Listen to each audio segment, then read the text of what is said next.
Welcome back to the Sports Talk ATL podcast. I'm joined by Alex Lord, and this is a very big episode, guys. It's Ridder Era in Atlanta. Cool! The Falcons are back, baby, after about the most brutal stretch of football to watch. We finally get the rookie. Marcus Mariota has been terrible. I mean, he kind of started off the season. I was like, oh, this guy's got some wheels. He's kind of fun to watch.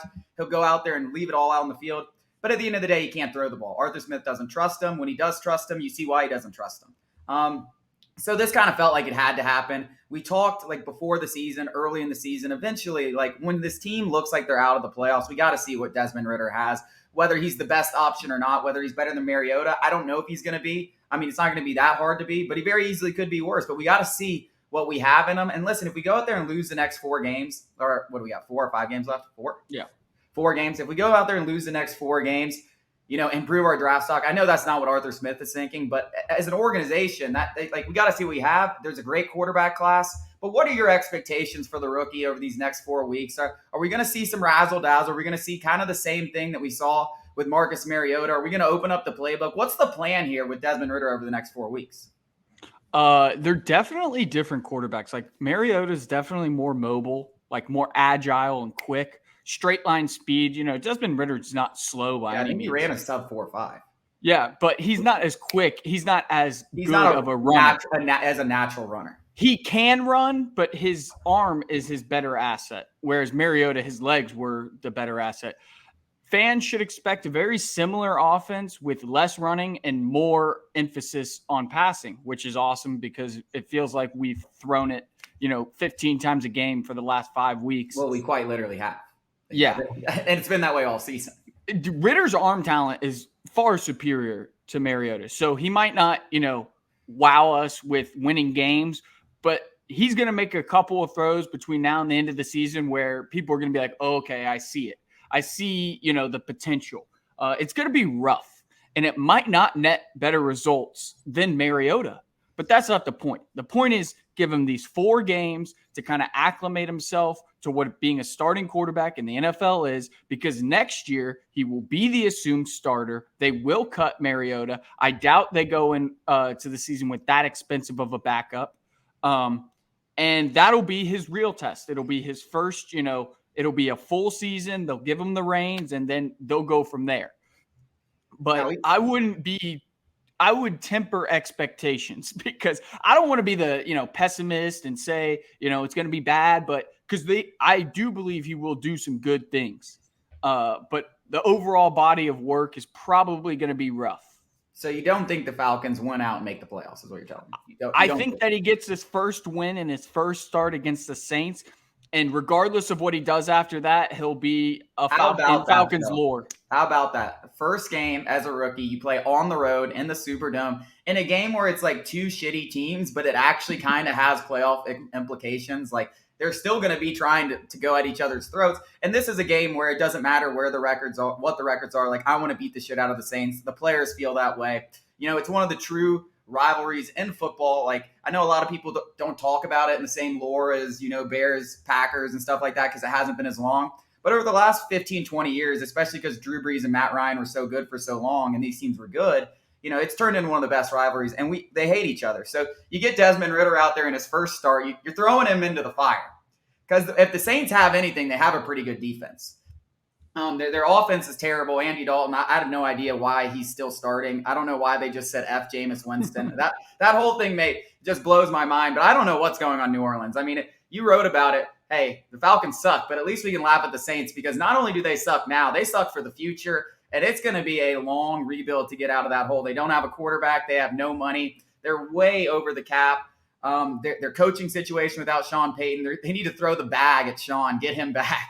Because they're in a miserable spot. But I'm excited to see what we have in Ridder. One thing that you said that I think is interesting that I don't think is necessarily true. Yes, he might be the assumed starter.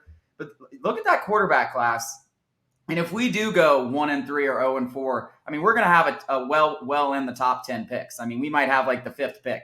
And you look at that quarterback class, that could easily be a quarterback. Because if Ridder doesn't look great here, I think the quarterback has to be at the top of the list going into the offseason. I mean, you got to figure out that position or this team's going nowhere. And the rest of the roster, like offensive line running the ball. There's some pieces here. So when they get the quarterback, they could, compete for that 7th wild card spot or something like that.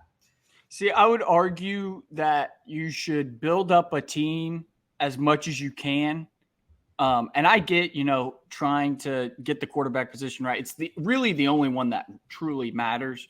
It can cover up a lot of other holes if you have that position correct. But, the value of having a quarterback on a rookie deal is invaluable. So if you have a team that's Super Bowl ready and then close to Super Bowl ready, and then you find the signal caller and you get that right, it makes everything else much easier. You can spend money on wide receivers. You can spend money on pass rushers. You can spend money on the offensive line, blah, blah, blah, blah. I would argue the offensive line is more important to fortify than quarterback. If you give Desmond Ridder the tools needed and, enough time to develop, he could probably get the Falcons to a playoff game. We have so much money to spend next free agency that we could easily buy one of those wild card spots next year, because maybe even win the division. Like you said, the Saints are terrible. The Panthers suck. Tom Brady's gone. Yeah. Tom Brady is gone. So the division is up for grabs. I would argue, roll with Desmond Ridder because outside of Bryce Young and CJ Stroud, I guess. That's kind of what I'm saying. If Bryce Young and CJ Stroud are sitting there, you're taking them. Different, right? Yes. There's no way that they don't go that direction. And I don't know who else. I mean, I know the Texans are terrible. What do they have? 2 wins, so they're probably locked in to the first spot. I haven't really looked at the Tankathon. I know we're in the top 10 now. We're 10. We're 10th. But I mean, if you do go 0-4, I mean, I assume you're probably in the top 5. So right now it's Houston needs a quarterback. Chicago doesn't need a quarterback. Seattle needs a quarterback. Lions would take a quarterback, I think. Do the Seahawks need a quarterback? Geno Smith kind of whipping it. He's kind of whipping it around. I don't know. And then Carolina needs a quarterback. Are all ahead of the Falcons. But Carolina could easily finish they could finish ahead of us if we go 0-4. I mean, they're out there. They're playing better football than us recently. Right. I don't know. I guess I wouldn't go as far to call him the assumed starter.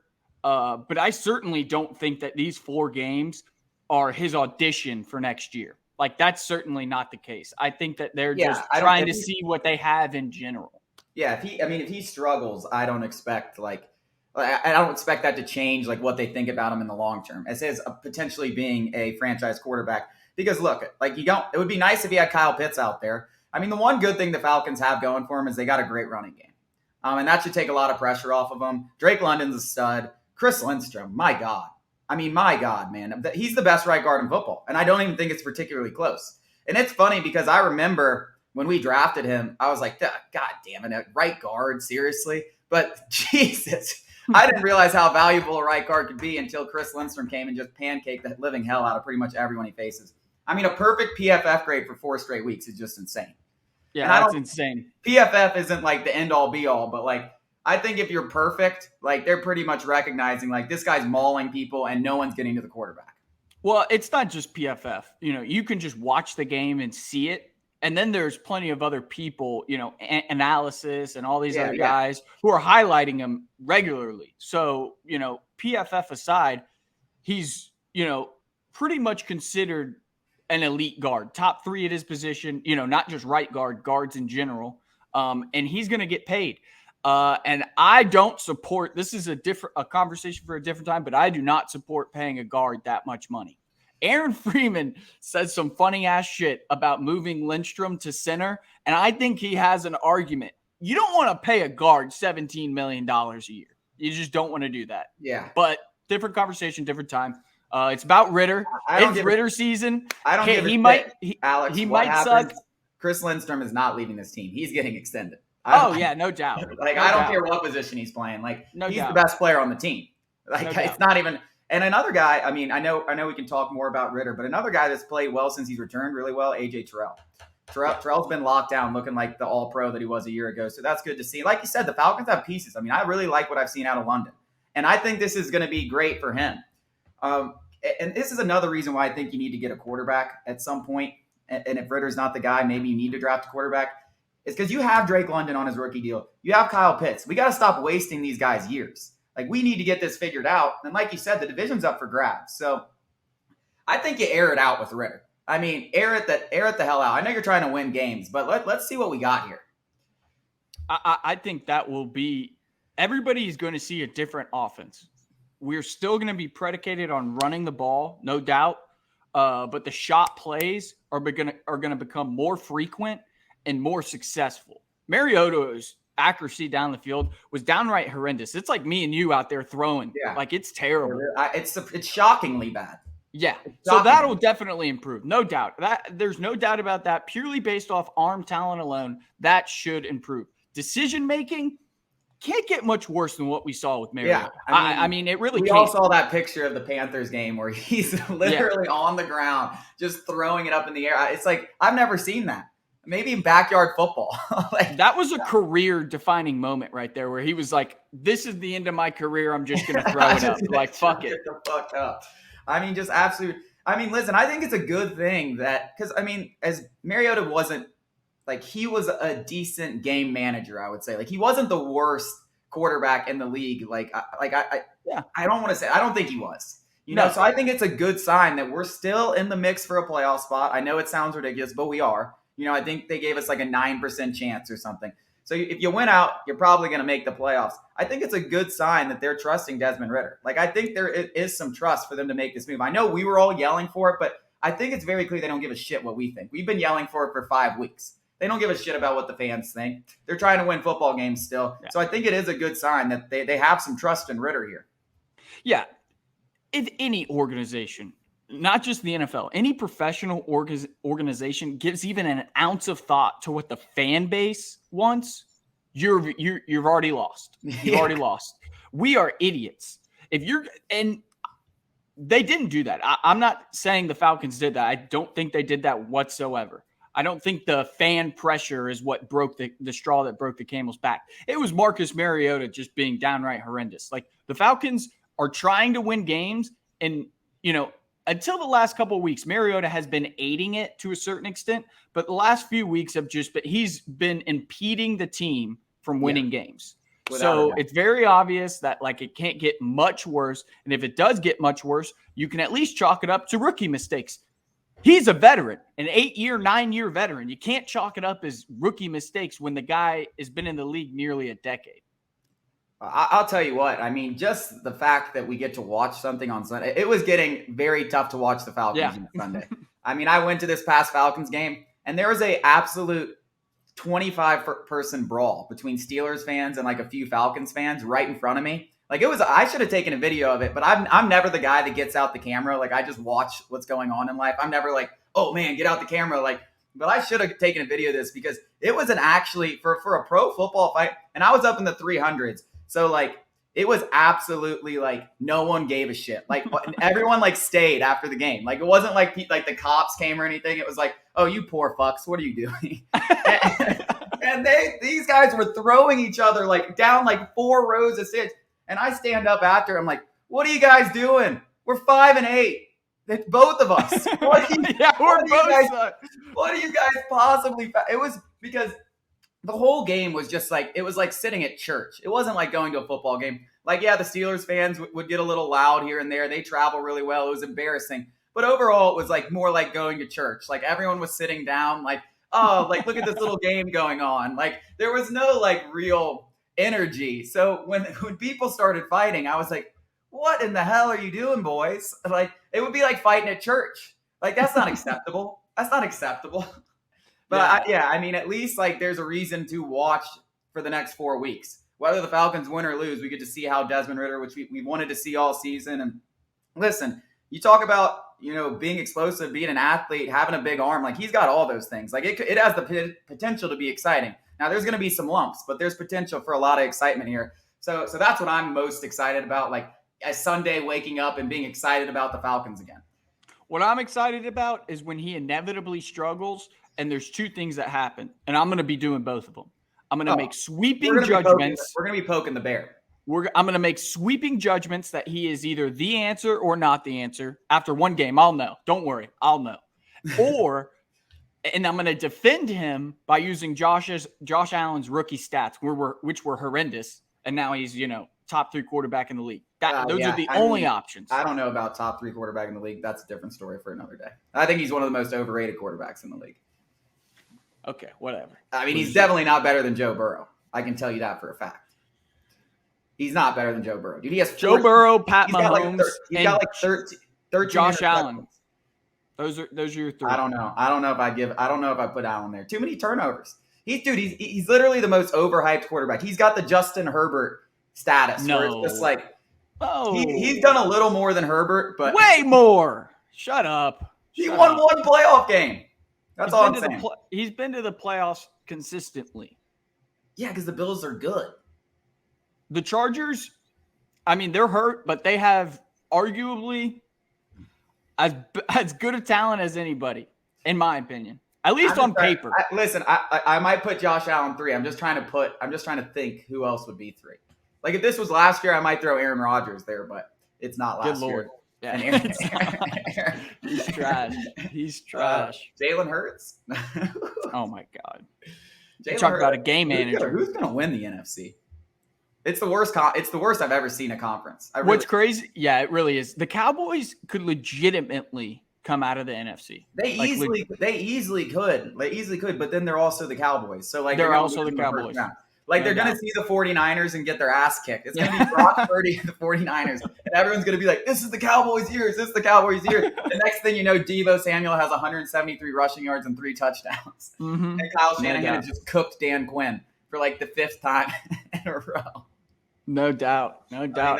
I'm pumped to see Ridder one way or the other. At least it's exciting. Is it going to be Brady? Is it going to be Brady? Is Brady making it out of the NFC? Oh my God, I'll kill myself, dude. But they'll be 8-9 probably. They'll be 8-9 and playing like Kirk Cousins. You tell me they can't win that game. game. They'll host a playoff game. They're going to host a playoff game. They'll be hosting. Who would they be hosting? Probably like the Cowboys. Yeah, probably Cowboys. I could see that. I could see it. It's just absolutely stupid. I feel like, but how does Brady win that game last week against the Saints? Saints like Mark Ingram doesn't run out of bounds. Like how many times do we have to kill this man? He just keeps coming back up. I swear he's probably going to win the Super Bowl this year. All right, let's get into some Braves talk because it's been a very quiet offseason, but it's really picked up. Winter meetings happen. It's the best time of the year if you're a baseball fan. The Braves did nothing, basically, though. They did get Joe Jiménez, who we'll talk about in a little bit, but they got nothing. We watched the NL East, Justin Verlander, Trey Turner. They're all coming. Taijuan Walker. They're all coming out to the East, which was kind of expected. Those two teams were going to spend a lot of money. I always kind of expected the Phillies to be the favorite for Turner. Verlander replacing DeGrom. Makes sense. Still not worried. The Braves still have a great roster, but we got to figure out what's going on with Dansby Swanson. And when Xander Bogaerts got 11 years, $275 million, I put my foot down and I said, there's absolutely no fucking way the Braves re-signed Dansby Swanson. There's no way. I'm at the zero. I'm at the 0% mark. Because I don't know if John Heyman's report was true about the $140 million. John Heyman is notoriously not the most credible source. I mean, he's credible, but not the most credible. Like, that could totally be some bogus shit that, some agent fed him just to pump up his price or, that he gets manipulated a lot is what I'm saying. But if the Braves really did turn down $140 million and Xander Bogaerts got double that, Dansby Swanson's getting $200 million. I mean, Bogaerts is better than Swanson, but, I mean, he wasn't better last year, and it's not by a ton. And you add in the fact that everyone loves Dansby's locker room presence, what he can bring to the value as far as off-the-field stuff, marketing. He's getting $200 million from somebody. And there's so many teams. The Dodgers, the Cardinals, the Cubs love him. All these guys that have money, the Cardinals, the Red Sox now need a shortstop. I mean, Dansby playing for the Red Sox, that feels right to me. There's something about that feels right. The Yankees, no, but I could see him as a Red Sox. Yeah, no doubt. I wouldn't put it at 0% because he could there is a chance. If he just loves Atlanta, if he loves Atlanta that much and comes back, I might, love him. What's the scene from what is it, Firefest, where the guy's like, and I went down on my knees and told him I would suck his dick. That's where I'm at right now. That's the only. I have no idea what you're talking about. Oh my God, yes, but you do. It's the famous. only reason I don't put it at 0 is because of that. There is a chance that he just wants to be here. He grew up here. He grew up a Braves fan. It's a historic franchise. Being the shortstop of your favorite childhood team has to hold some value, but it'll be a far less lucrative contract if he Also, stays in Atlanta. No two, doubt about it. two things I'll also say about him staying in Atlanta. The marketing opportunities are way greater for him in Atlanta. So that's more money in his pocket. He'll get a ton more marketing, and he also has a businesses where he does a bunch of ATL stuff, makes ATL merch, stuff like that. That all leaves if he leaves Atlanta. So that's one thing, outside business opportunities. The other thing I want to say about just because they rejected an initial counteroffer, 140 million, doesn't mean Dansby won't come back later and say, "Hey, I got 175 million from the Cubs, but I'll still take 140 from you. Will you reconsider?" Because that's kind of what happened with Aaron Judge. The Yankees' final offer was 8 years, 320 mil. The Giants was 9 years, 360, and the Padres came in and said 10 for 400. And Aaron Judge came back and said, "Hey, I want to be a Yankee, but you got to like meet me halfway at 360." And the Yankees said, "Okay, 9 for 360, got the deal done." So something like that could easily happen. It's not like, oh, just because you rejected 140, we won't go there. I mean, that's how negotiations work. If you just accepted the first offer, you wouldn't be very good at negotiating. And I think we can all say if Alex Anthopoulos is good at one thing, it's negotiating the shit out of things. He's pretty good at doing that, at getting the best numbers. So maybe I would say if there's a ceiling for what we would offer him, it's probably 150. The problem is I think there's 200 out there after what Bogart's got. I just think there's 200 out there. To that point, too, Heyman reported it as a rumor. If he truly believed it, no doubt he wouldn't have slid rumor in there. So take that with a grain of salt. Maybe it's just not true at all. Who knows? But going off Bogarts, I mean, Dansby's going to become invaluable on defense. He's the best defensive shortstop already, and the shift is going to be banned. So that just skyrockets his value on that side of the ball. He's just coming off a career year. I mean, he's lined himself up nicely. If I were him, I would take the most money. And he's gotten better every year. So I mean, people can say like, and I've talked about this at length. He never had the full 6.5 worst season that he put in. But if you look at how he's performed, dating back to 2019, he started 2019 fantastically. Got hurt, came back, wasn't the same guy. But he was on his way to a season like that in 2019 if he didn't get hurt. He broke his, I think he hurt his foot or something, came back, missed 50 games, came back, wasn't the same guy, then hurt his wrist, and I think he missed the entire postseason. 2020, he was the highest, he had the most B WAR of any shortstop in baseball. Most B WAR. Had 10 homers in 60 games, which is a 30 homer a year pace or 27 homer a year pace. 2021 starts the year incredibly slow. Remember, everyone's like, dude, we got to get rid of Dansby. He sucks, blah, blah, blah. Goes on a tear to end the season, ends up hitting 25 homers. If you look at his last 115 games, he was the best shortstop in baseball. And then in the playoffs, he was big, hit 2 homers in the World Series, a huge one in Game 6 that clinched it, a huge one in Game 4 that brought the Braves to life. You were at that game. Remember, Dansby hits the homer, Jorge goes back to it. So he was big in the playoffs. And then you look at 2022, he has this huge year. So outside of his first few years where he was really, getting his feet under, you could make the argument this is who he was supposed to be as the number 1 overall pick. He really has been this good of a player. Now, there's been some slight inconsistencies, without a doubt, and that's always going to be who he is. But at this point, in my estimation, he is well within the top 10 shortstops, and he's right around the top 5 for his work that he's done over the last 3 seasons. And that's going to get you paid $200 million, especially when you're coming off a season where you were a top 12 player in all of baseball. So I don't think this is a one-hit wonder thing. So I understand. I understand why a team would pay him. Would I give him $200 million? I'm not giving many players $200 million. I'd have given Freddie $200 million, but I ain't giving many players $200 million. I don't know if Dansby Swanson's one of those guys. I think we're going to look back 10 years from now and say, wow, that Trey Turner contract was shit. That Xander Bogaerts contract, who the hell decided to give him $280 million? I think we're going to look back at a lot of these and be like, what in the absolute hell were these teams thinking? The Padres, man, I don't know who gave them, Steve Cohen money, but they threw $400 million at Judge, $340 million at Trey Turner. Both of them said no, so they said, fuck it, we'll throw $280 at Xander Bogaerts. I mean, they were just ready to throw cash at somebody. Somebody take it. Somebody please take this money. They got their guy in Bogaerts, but that's a ridiculous contract.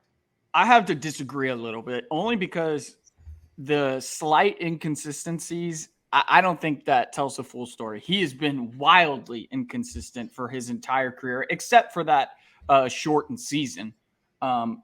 He's a career 250. He's a career 250 hitter.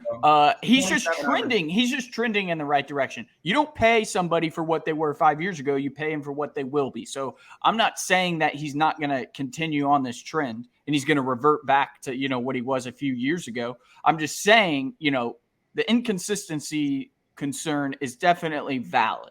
Like he's gone through a massive slump every single year except for the shortened year.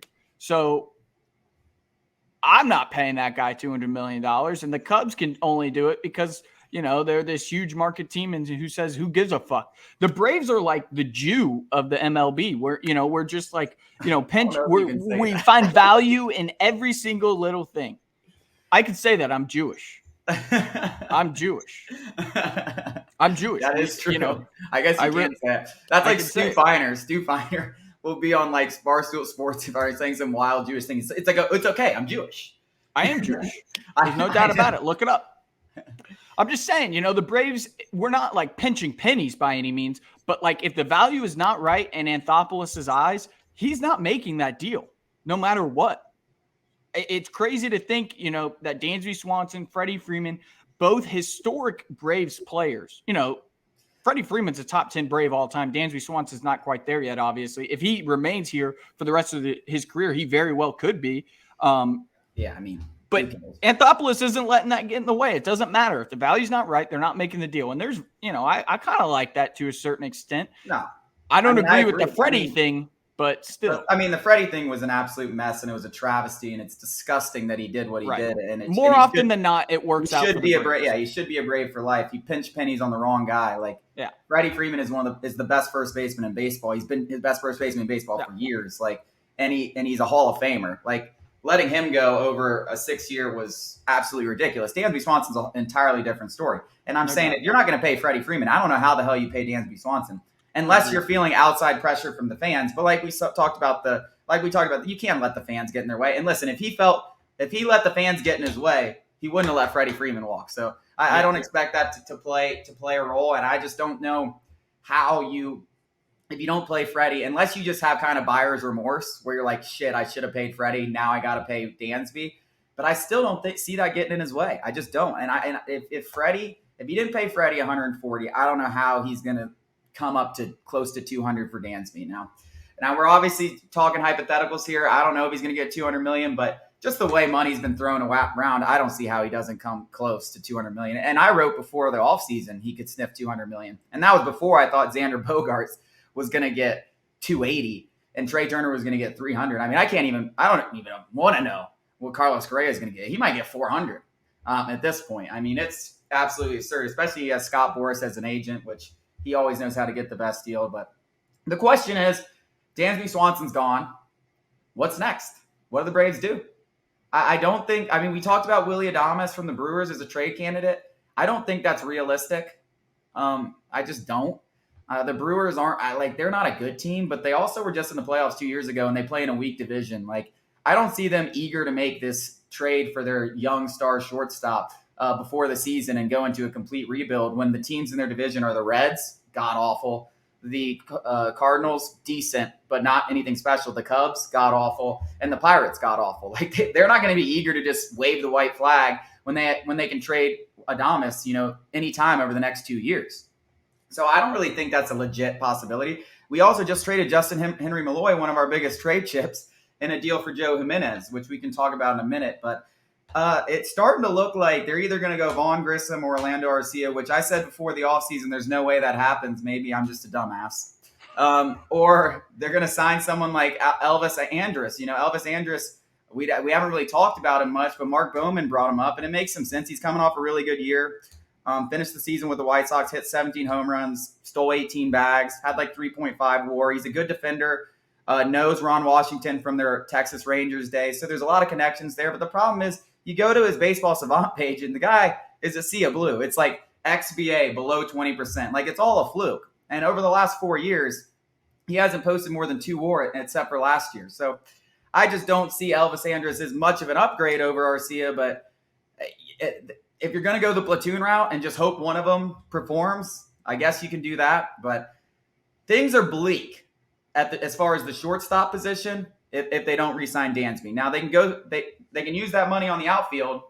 Maybe they get another starting pitcher. The bullpen looks pretty good with Joe Jiménez, but that shortstop position is bleak if they don't sign Dansby or surprise us with Correa. Maybe that'll be a Christmas gift. Correa under the Christmas tree. That would be the wildest ending to his free agency. I mean, we have got to be, one of the least likely of the teams that need a shortstop to sign Correa. Checked in on him last year. Yeah, checked in. What does that mean? Will you take a 2-year, $80 million deal? They offered him the same thing that they gave the Twins, which is the 3 for $90, but they did the opt-outs, and the Braves don't do player opt-outs. They're like, nah, we don't do that, which is just hilarious. We don't do no trade clauses or player opt-outs. Like they're just like, it's like an organizational thing that has been around forever. It's like, nope, that's the Braves way. Which is like, no, like there's absolutely no like middle ground, like no breaking that. I think Anthopoulos gets fired if he breaks that. They're just like, nope, that's not the Braves way. You're out. We don't care how good you've been as a GM. That's not the Braves way. The ghosted copy comes to haunt them. Yeah. God, hey, say a prayer for Copy this Christmas, man. What a great dude. Really, really brought us to championship level and took one for the team. Took one for the team. Took all the blame. Love him. Yeah. It's getting kind of worrisome at this point. I honestly think a trade, not Willie Adames, but a trade in general is on the horizon because there's no way we're going in with Vaughn Grissom and Orlando Arcia. It seems possible, but I just don't want to believe it because I don't want that to happen. I just don't even know what other shortstops are available. Like I think I've gone through it and I just don't. Like I haven't heard. The Padres have 14 shortstops well, they're not on the trading roster. No, they're not. No, they're not. But they have 14 shortstops on the roster. I just don't know. It kind of sucks. This is maybe the worst year ever to need a shortstop. Everyone needs one, and there's like 5 to choose from. Well, now there's 2. And, the Braves aren't going to pony. One of them cost $1 billion. Yeah, one of them costs $500 million, dude. Golly. Yeah. Are we going to go in with Vaughn Grissom?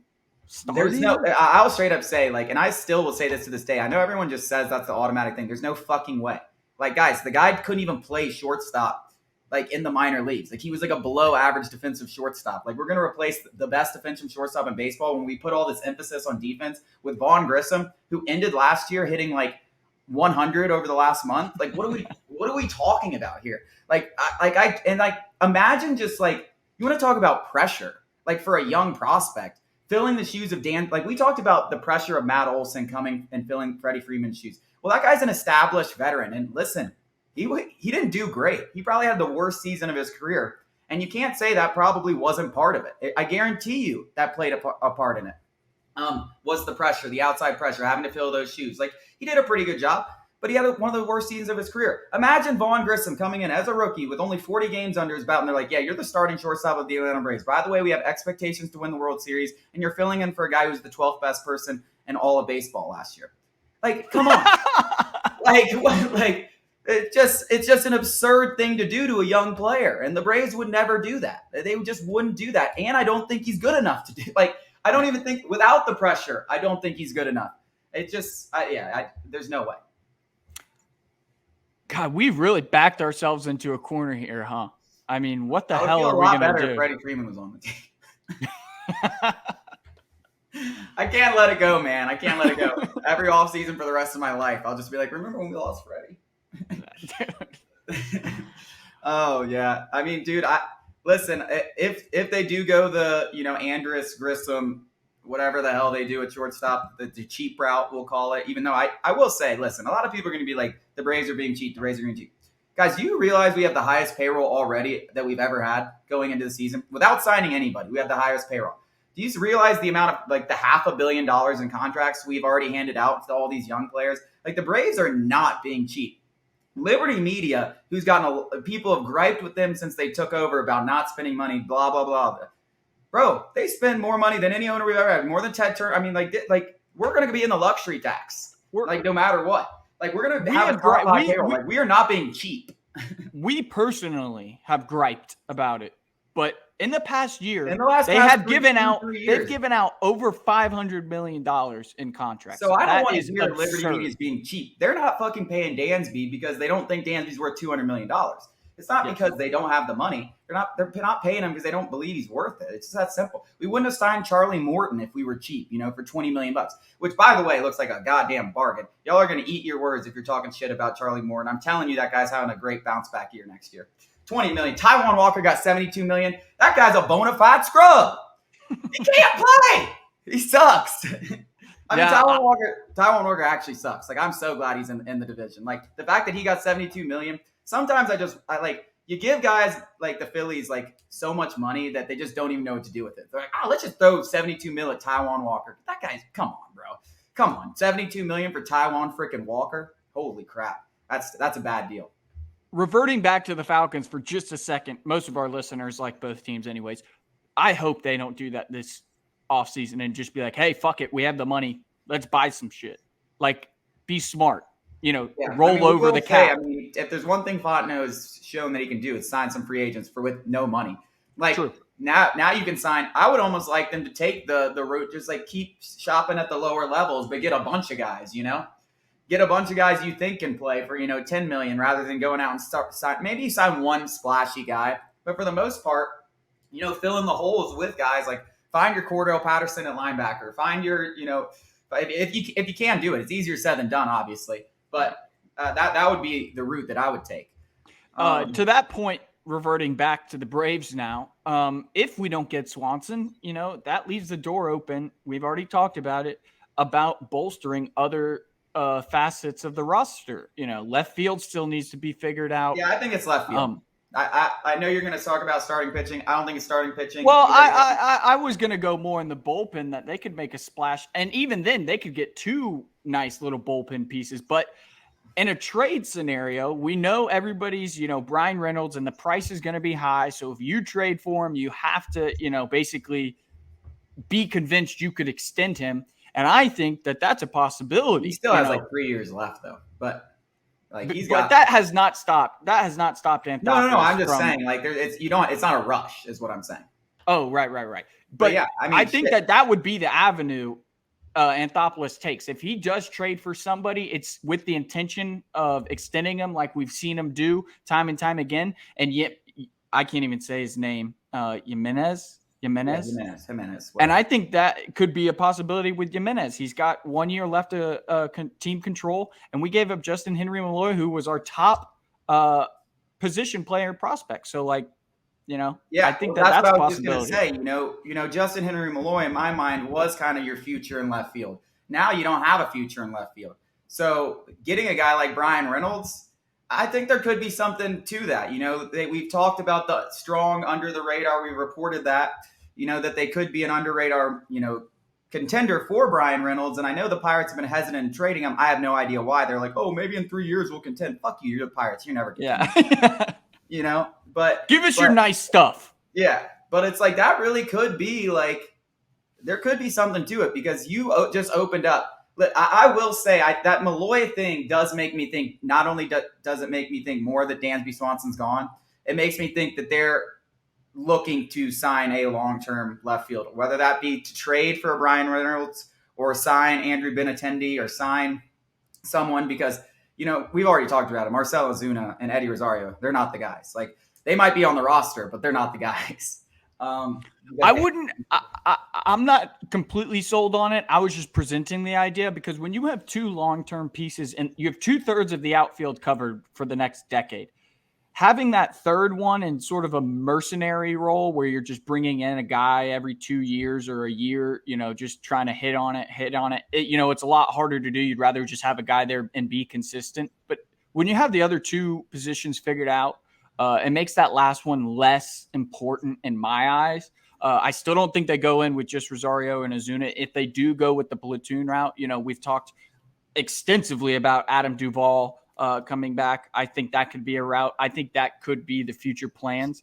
But if, we don't allocate all that money to the shortstop position, where the hell are we doing it? We're not just going to, That's what I'm saying. It has to be. It is left field. Like they are signing someone in left field, especially with Malloy gone. They have a long-term hole there. They're either trading for Brian Reynolds. That would be the financially wise option. You'd have to give up your prospects, but he's not making much money being in his first or second year of arbitration.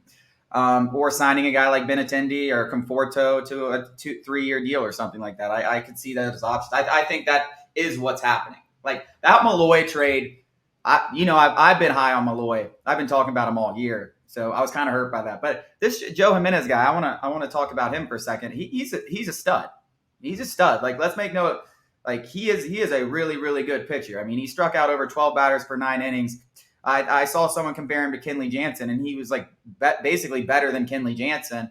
And you got him for Justin Henry Malloy. Now you only get him for 1 year, I think you said. I haven't even looked at the contract yet, but that bullpen is going to be once again one of the more dominant units in the group. So I don't necessarily think they have to add there. They could, they could if they have the money. It was kind of the same thing with Kenley Jansen last year.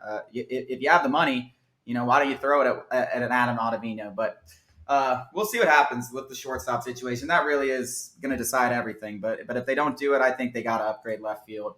And hopefully Vaughn Grissom or Orlando Arcia turns into an all-star.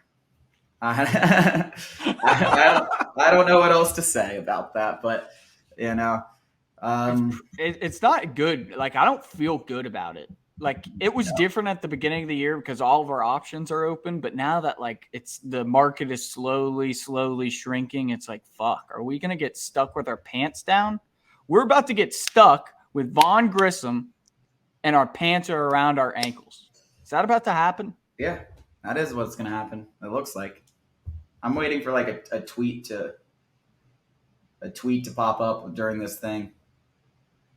That we signed Dansby Swanson. That would be electric. Yeah, we'd have a celebration. I'd have to go get some beer on set. Let's go, shotgun. We got anything else? Yeah, I mean, the one thing I just want to say is stay patient. I know we've kind of made it sound sad about Vaughn Grissom, Orlando Arcia, but either they really feel confident that Vaughn Grissom can get the job done, or they have another plan, whether that be a trade, whether that be Elvis Andrus, whether that be, I mean, listen, maybe they like someone in the next shortstop free. I haven't even looked at it, but maybe they like someone in the next shortstop free agent class coming up. Maybe they think a trade for Willy Adames could be happened at the trade deadline. Maybe they think upgrading in left field and then figuring out shortstop later is the best course of action. Stay patient. I give AA doesn't have a perfect resume. No GM does, but I still, I give them the benefit of the doubt. I accept plenty of action from the Braves over the next couple of months. So I mean, I know this is what people do. They like to freak out, but the Braves are going to be okay. They've won 5 straight NL East titles for a reason. They know how to do this shit. As the roster stands right now, today, that's a playoff team easily. I don't even care what's happening in the NL East. I still think they would win the division. I still think. Yeah, it doesn't even matter. Today, it's a playoff roster, and once you get to the postseason, anything can happen. We saw the bum ass Phillies go to the World Series. So, and when you have a starting rotation like the Braves, anything can happen. Yeah, I mean, you put a healthy Max Fried. We didn't have a healthy Max Fried and Spencer Strider this year, but if those two are healthy, there ain't a better 1-2 punch in baseball. There isn't. I mean, maybe Justin Verlander and Max Scherzer, but I would take those two over just about anybody. And then you have Kyle Wright, Charlie Morton, and who knows, maybe they get another one. What if they did sign Carlos Rodon? They're just like, fuck it. Let's just have the absolute unit of a starting rotation. I mean, I tell you what, it'd be hard to beat you every night. If you have one of those 5 guys starting for you every night and the bullpen that the Braves have, whoo! I mean, sometimes you don't even need to hit. We've been relying on offense for a lot, but if you have those 5 guys and the bullpen is just absolutely jacked up, hell, put me out there in shortstop. I'll hit zero. They won't score a run, so it doesn't matter. No doubt. They could literally be like, fuck it, we'll put Vaughn out there, but we'll use that money on a starting pitcher, and they should balance out. That's how they're talking. I mean, they would. They literally would. Quite literally would balance out. I mean, if you just went out there and signed Carlos Hernan instead of Dansby Swanson, I ain't complaining. I'll tell you what, I ain't complaining. You'd have 3 guys in the Cy Young race next year. You'd legitimately have 3. I mean, it would be absolutely filth. And then you saw the Mets. I mean, they won 100 games without being able to hit. So literally, and we would still be able to hit 10 times more, and we'd have a better rotation than they did last year. Yep. Yeah. Well, that wraps it up. I'm sure we'll be back next week because there's going to be a ton of news, and we'll get to talk about Desmond Ridder. So first podcast in about a month. Hasn't been much to talk about. I like this one. This one was good.